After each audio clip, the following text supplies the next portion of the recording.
TNPSC group 2 பரீட்சைக்கு தயாராகிட்டு இருக்கும் மாணவர்கள் அனைவருக்கும் வணக்கம். இன்றைக்கி என்ன டே ஷீட் பார்க்க போகிறோம் அப்படின்னா, கெமிஸ்ட்ரியில் அடுத்த டாப்பிக்காக ஆட்டம்ஸ் அண்ட் மாலிகுல்ஸ், சரிங்களா, அணுக்கள் மற்றும் மூலக்கூறுகள் பற்றின கொஸ்டின்ஸ் எல்லாமே ஒன்லைனராக பார்க்க போகிறோம். இந்த மொதல் கொஸ்டின் பாருங்கள். எலக்ட்ரான் வாஸ் டிஸ்கவர்டு பை, எலக்ட்ரானை கண்டறிந்தது யார் அப்படின்னு பார்த்தீங்க அப்படின்னா ஜே தாம்சன். தாம்சன் எலக்ட்ரான் பேர் வைக்கிறதுக்கு முன்னாடி என்ன பேர் வச்சுருந்தாங்க அப்படின்னா கேத்தோடு ரேஸ், கேத்தோடு கதிர்கள், சரிங்களா. கேத்தோடு கதிர்கள் பொதுவாக எதிர் மின்னோட்டம் கொண்டது, சரிங்களா. எலக்ட்ரான்ஸும் வந்து பார்த்திங்க அப்படின்னா எதிர் மின்னோட்டம் கொண்டது. புரியுதா? ஆல்ரெடி நம்ம படிச்சிட்டோம்.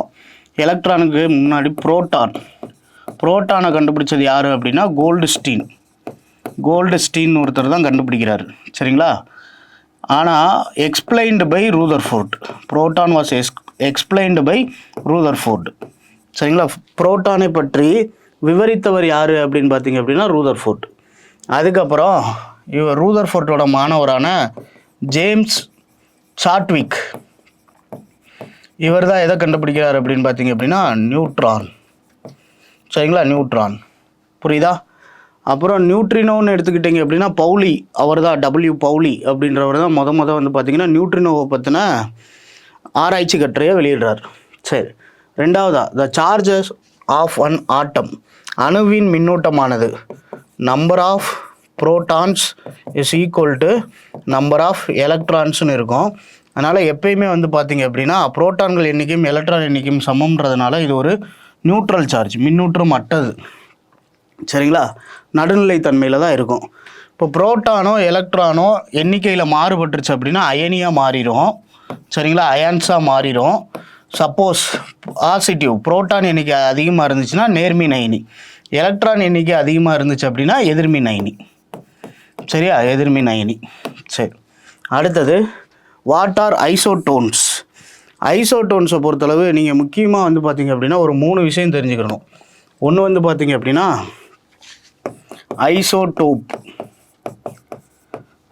சரிங்களா, ஐசோடோப்னா என்ன அர்த்தம் அப்படின்னா வெவ்வேறு வகையான தனிமங்கள், ஒரே வகையான தனிமங்கள் H11, H12, H13 இப்படி இருக்குன்னு வச்சுக்கோங்க. இதில் ஒரே தனிமத்தின் கீழே எழுதியிருக்கிறதுக்கு பேர் அணு நம்பர், சரிங்களா, அட்டாமிக் நம்பர், அணு எண்ணு. மேலே எழுதியிருக்கிறதுக்கு பேர் அட்டாமிக் மாஸ், சரியா. ஒரே தனிமத்தில் ஒரே வகையான அணு எண்ணையும் வேறுபட்ட நிறை எண்ணையும் கொண்டதுக்கு பேர் ஐசோடோப்பு.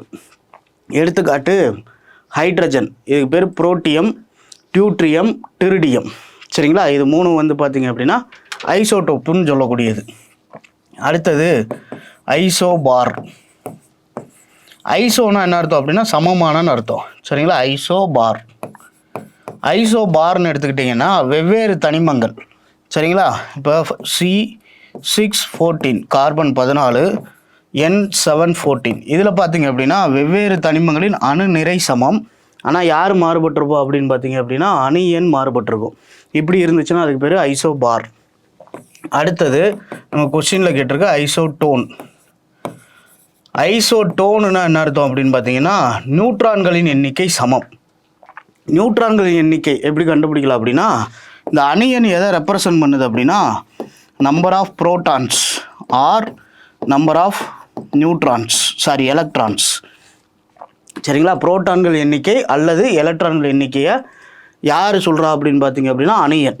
மேலே இருக்கிற நிறை எண் எதை சொல்லுது அப்படின்னா புரோட்டான் ப்ளஸ் நியூட்ரானுக்கு பேர் நியூக்ளியான்ஸ், சரிங்களா. நியூக்ளியான்கள்னு சொல்லக்கூடியது நியூக்ளியான்ஸு. அப்போ மேலே இருக்கக்கூடிய நம்பர் வந்து பார்த்திங்கன்னா அட்டாமிக் மாஸில் என்ன இருக்கும் அப்படின்னு பார்த்தீங்க அப்படின்னா புரோட்டான் அண்டு நியூட்ரான். இப்போ இது நம்பர் ஆஃப் புரோட்டான், சரியா. இதில் என்ன இருக்குது அப்படின்னா புரோட்டான் ப்ளஸ் நியூட்ரான். அப்போ நம்பர் ஆஃப் நியூட்ரான்ஸ் கண்டுபிடிக்கணும் அப்படின்னா நியூட்ரான்களின் எண்ணிக்கை உங்களுக்கு வேணும் அப்படின்னா atomic mass minus atomic number, சரியா, அணு நிறை மைனஸ் அணு எண்.